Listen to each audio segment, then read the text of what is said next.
अव्यक्त उपासना है, निराकार की उपासना है, ये जो ब्रह्म साक्षात्कार की जो उपासना है, आत्मज्ञान की, आत्म साक्षात्कार की जो उपासना है, कि कहा कि क्लेशोधिक तरस्ते साम अव्यक्ता सक्त चेत साम अव्यक्ता ही गतिर दुखम देह वदभिर वाप्यते।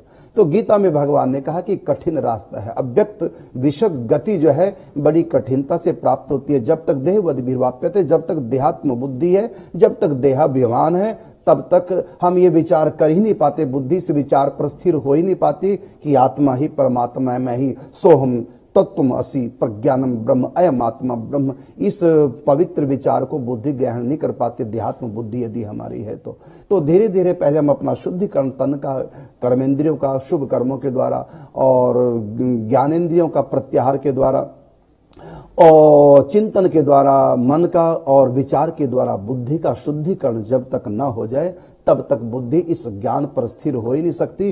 कहने सुनने के लिए तो बहुत बातें हम कर लेंगे, ब्रह्म ज्ञान वीर नारी नर कर ही ना दूसरी बात, वो खाली बातें हैं। बाकी जब तक शुद्धिकरण हमारे तन का, इंद्रियों का, मन का नहीं होगा तब तक ये बुद्धि इस विचार पर कभी स्थिर नहीं हो सकती। और जब तक अहम अस्मि ये वृत्ति बुद्धि में नहीं आएगी तब तक ब्रह्म साक्षात्कार की, आत्म साक्षात्कार की हम सोच भी नहीं सकते।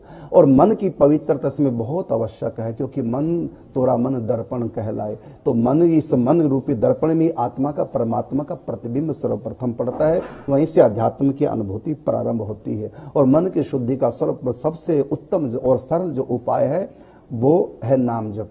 इसलिए कहा है कि राम नाम की साबुन से जो मन का मैल मिटाएगा और निर्मल मन के दर्पण में वो राम के दर्शन पाएगा।